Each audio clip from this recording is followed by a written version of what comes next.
Salut!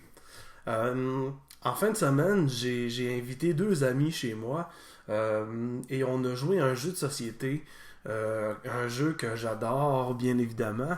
Euh, Ce jeu-là, je l'ai depuis des années. Et quand je dis des années, je l'ai acheté. La première fois que j'ai joué, je l'avais pas ce jeu-là. C'était un voisin qui l'avait. Et on avait joué, j'avais peut-être 8 ans. Et j'en ai 37 aujourd'hui, donc c'est un jeu qui date. Et j'ai acheté le jeu justement aux alentours de 92, 80, 1992, 1993. Donc c'est un jeu que j'ai depuis très très très longtemps. Et croyez-moi quand je vous dis que j'ai joué excessivement, autant en étant enfant qu'adolescent, j'ai joué énormément à ce jeu-là et je me tente pas du tout. C'est un jeu qui est toujours aussi le fun. Et ce jeu est Atmosphere. Atmosphere, c'est vraiment, vraiment badass. Vous voyez à quel point ça fait longtemps, là, on voit que la boîte est un peu défaite par les années. Euh, c'est vraiment, vraiment cool. C'est un jeu qui joue, bon, avec, bien sûr, bon, il y a une planche, mais la particularité de ce jeu-là, c'est qu'il se joue avec une cassette VHS. Donc, les vieilles cassettes là, que tous les gens de ma génération ont connues. Ces belles cassettes-là. Là, c'est plus dur en ce moment à jouer parce que dans le fond, les VHS, ça se trouve plus vraiment beaucoup. Fait que, dans le fond, ça faisait longtemps que j'avais pas joué, mais dans le fond, j'ai découvert il n'y a pas si longtemps que le vidéo est sur YouTube. Donc, je peux jouer avec ma planche et en regardant YouTube. Donc, c'est le fun. Je garde ma VHS au cas où que je me trouve un VHS un jour. Mais ouais, pour l'instant, je joue avec YouTube. C'est un jeu qui est incroyablement le fun. Et dans le fond, je vais commencer par dire que dans le fond, c'est un jeu australien. Étrangement, dans le fond, le jeu il est en français. Mais dans le fond, le jeu est né en Australie en 1991. Et le jeu, originellement, il s'appelait Nightmare. En Australie, il s'appelait Nightmare pendant très longtemps. Puis dès qu'ils ont vendu les droits en Europe et aux États-Unis, au Canada, le jeu est devenu Atmosphere parce qu'il y avait déjà un jeu de société qui s'appelait Nightmare. Mais Nightmare, je pense que c'était avec un code pour dire pour un jeu de mots avec chevalier en anglais, donc Nightmare. Donc ils l'avaient appelé Atmosphere. Puis bon, après des années, ils ont décidé que même en Australie, ils allaient l'appeler Atmosphere maintenant. Donc je pense qu'en Australie, le jeu est maintenant connu sous Atmosphere. C'est un jeu d'horreur, bien évidemment, donc on se trompe pas avec un jeu d'horreur. Donc, en gros, c'est que le but du jeu, c'est d'affronter notre pire cauchemar. Donc, au début du jeu, avant de commencer, on pige un pion, et les pions sont des pierres tombales. Elles sont un petit peu loin, dans le fond, je pense pas que c'est pertinent tant que ça que je vous les montre, mais c'est toutes des pierres tombales de différentes couleurs. Et, dans le fond, chaque pierre tombale représente une créature d'horreur. Donc, on a. Puis, il y a 6 personnages. 5 personnages sur 6, c'est des personnages qui sont en fait dans la mythologie mondiale, si on peut dire. Donc, on a Baron Samedi, le zombie. Donc, Baron Samedi est très connu. Je pense que c'était un prêtre, un dieu vaudou ou de la mort, quelque chose comme ça. Faudrait que je revérifie pour être sûr. Mais tu sais, c'est comme un personnage très connu. Le Baron Samedi, le zombie. On a Anne de Chantraine, la sorcière. Elle, c'était une jeune femme française qui a été brûlée au bûcher, accusée à tort de sorcellerie. On a la comtesse Elizabeth Bathory, la vampire. Elizabeth Bathory, dans l'histoire, c'était une femme qui était, je pense qu'elle était reine, ou en tout cas, était comme au top de son pays. Et dans le fond, c'est que elle faisait kidnapper des jeunes femmes vierges, elle les saignait, puis, dans le fond, elle prenait le sang pour mettre dans un bain, ou dans le fond, c'est qu'elle se mettait du sang sur elle de vierge parce qu'elle pensait que ça allait la garder jeune tout le temps. Donc, ils l'ont comme attribué à la mythologie du vampire. Après ça, on a Khufu la momie. Khufu c'est basé sur un roi égyptien d'il y a très longtemps. On a Gévaudan, le loup-garou. Donc, lui, encore une fois, c'est en France que Gévaudan existe. c'était un homme, je sais pas, j'avoue que j'ai jamais vraiment renseigné sur la vraie histoire du Gévaudan, mais il y a un film qui s'appelle Le Pacte des loups avec Vincent Cassel qui joue dedans et c'est une très bonne production, c'est un très bon film et ça raconte l'histoire un peu justement de la bête qui aurait été un loup-garou qui aurait tué des gens et tué du bétail. Et finalement, le dernier personnage est Elin le fantôme. Elin est le seul personnage qui n'existe pas pour de vrai. Donc, en fait, c'était... Elin, ça s'appelait H-E-L-L-I-N. Puis le but, c'était de dire in hell, c'est en enfer, mais comme à l'envers. Fait que ça faisait Elin. En tout cas, c'est cool pareil là, mais c'est ça, c'est comme c'est le seul qui est pas une vraie entre guillemets mythologie, si on peut dire. Donc une fois qu'on a pigé les pierres tombales, on pige un numéro qu'on met sur la pierre tombale et on écrit également justement notre pire cauchemar, on l'écrit sur une espèce de petit un genre de petit carton en forme de cercueil qu'on place au milieu de la boîte, au milieu du board, de la planche. La planche est un cimetière. Oh boy, un peu gros. Donc, la planche est un cimetière. Et il y a des pierres tombales qui sont pour nous. Donc, il y a une pierre tombale qui est pour Baron Samedi, l'autre pour Gévaudan, etc. Et le but du jeu, en fond, on est comme là, on part sur notre pierre tombale et on tourne dans le sens des aiguilles d'une montre. Et le but, c'est de ramasser 6 clés de pouvoir qui vont nous permettre d'aller dans le chemin central qu'on a vu sur la planche et, dans le fond, aller sur la pile cauchemar. Et le but, c'est de ne pas piger notre propre cauchemar, parce que si on pige notre cauchemar, techniquement, on se fait tuer par notre cauchemar. Donc, il faut piger le cauchemar de quelqu'un d'autre. Et si on fait ça, ben on a gagné la partie, on éteint le vidéo qui vient. Parce que, comme je disais, il y a une cassette VHS, le vidéo est là. Le vidéo, c'est un autre, c'est un gars qui s'appelle le Seigneur des Clés. Donc, c'est une espèce de gars avec une toche sur la tête. Et c'est lui qui est comme le gardien, c'est lui qui est comme le maître du jeu. Et c'est lui qui nous guide à travers ça. Mais je dis nous guide, il nous met plus des obstacles que d'autres choses. Parce que non seulement on joue contre les autres joueurs, mais on joue également contre le Seigneur des Clés. Et si on n'a pas gagné la partie en 1 heure, c'est le Seigneur des Clés qui nous a tous battus. Donc, tu sais, ça fait quand même un rythme, ça fait un dynamisme quand même intéressant. Parce que surtout quand on joue à 6, ben tu sais, c'est dur parce que plus le temps avance, puis plus le Seigneur des Clés nous dérange et nous met des bâtons dans les roues, il nous empêche d'avoir des 6 clés, mais il nous donne quand même la chance d'en obtenir aussi, donc c'est quand même fair. Comme je dis, le Seigneur des Clés, ce qui est fun avec lui, c'est qu'il est comme vraiment, vraiment baveux, il est vraiment...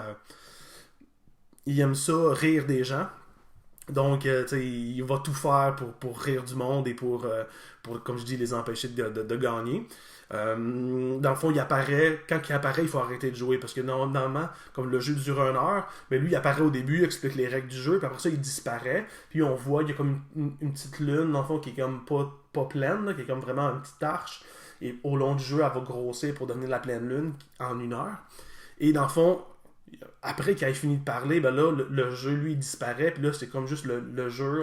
Il y a un timer, un compte à rebours qui déroule. Et nous, on joue. Puis à un moment donné, il va réapparaître avec un espèce de coup d'éclair en criant « Stop! » Puis là, dans le fond, en criant ça, ben, tout le monde doit arrêter de jouer puis écouter ce qu'il a à dire. Parce qu'évidemment, il va modifier les règles du jeu où il va... il peut bannir les gens dans ce qu'il appelle la fosse commune. Donc la fosse commune, c'est que sur le grand cimetière, il y a des gros trous, puis si tu tombes dedans, ben dans le fond, c'est comme t'es prisonnier là, tant qu'il te libère pas, ou qu'un autre joueur peut te libérer en tombant sur une pierre tombale.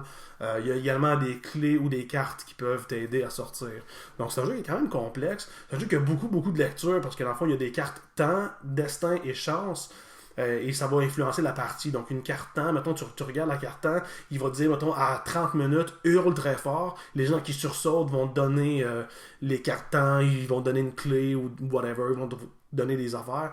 Fait que tu t'as comme beaucoup de trucs à lire. Fait que quand tu joues, mettons, à 3 personnes, c'est un petit peu plus difficile parce que t'as beaucoup de stuff à lire et à regarder. Puis le temps avance. Puis justement, plus tu avances vers la fin, ben, il commence, le Seigneur des Clés interrompt vraiment très très souvent le jeu. Donc là, ça devient genre super difficile de gagner.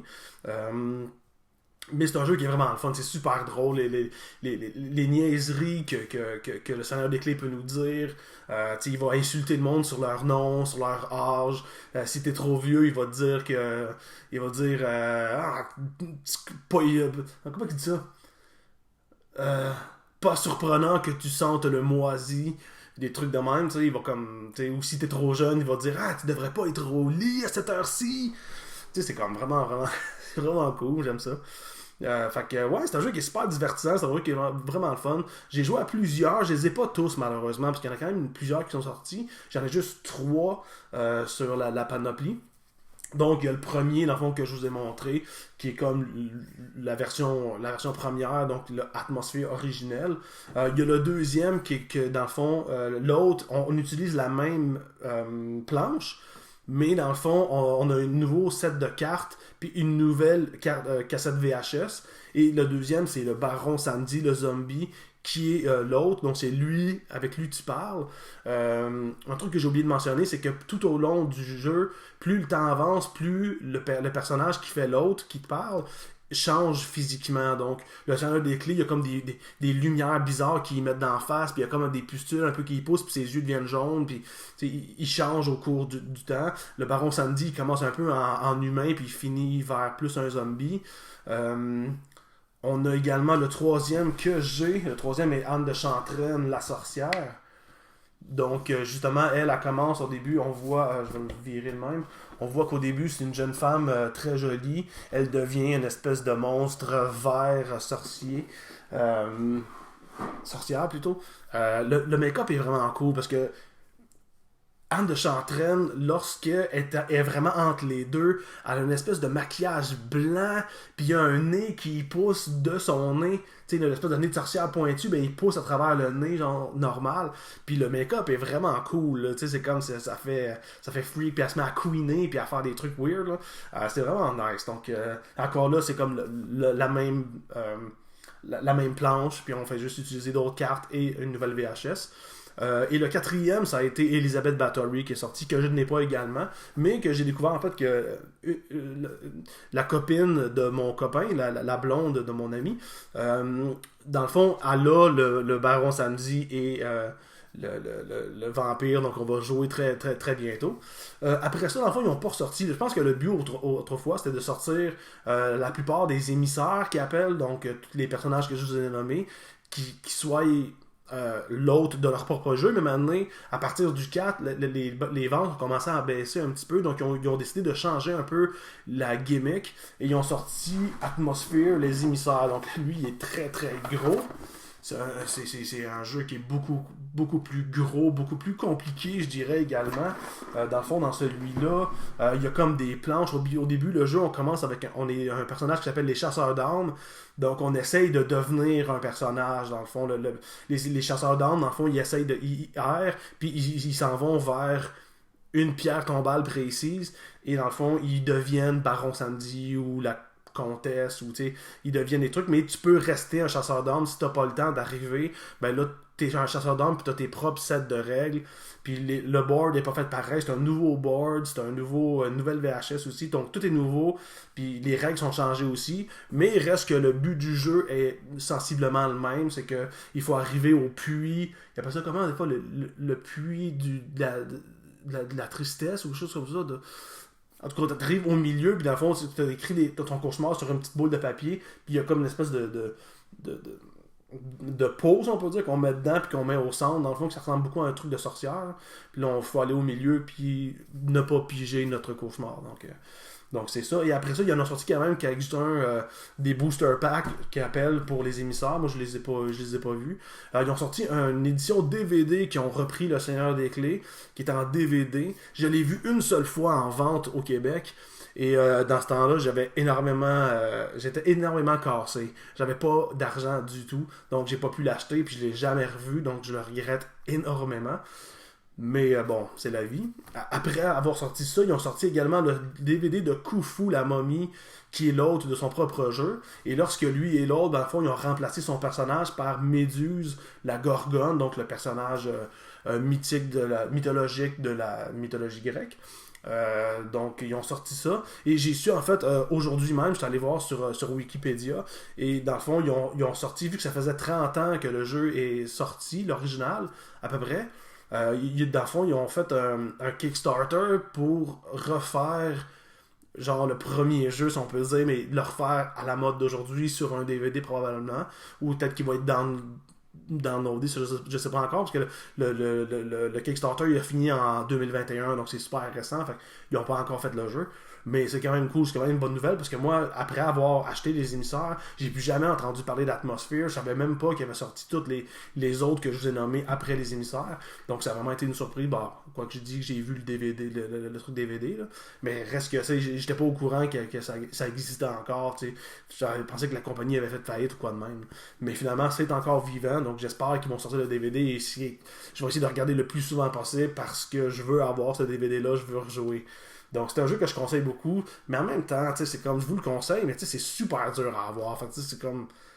Je vous en parle quasiment plus de façon nostalgique pour les gens qui ont déjà joué, parce que je veux dire, il est pratiquement pas trouvable. Sur Amazon, je pense que j'ai vu une copie, puis je sais pas si. Je pense qu'ils sont rendus bien chers. Je l'avais vu un moment donné, puis c'était comme à 300-400$, là, ça avait aucun bon sens. Personne ne va acheter ça pour un jeu. Genre. Mais tu sais, c'est vraiment nice. C'était vraiment un très bon jeu. Donc, Atmosphere, ça rock et ça roll.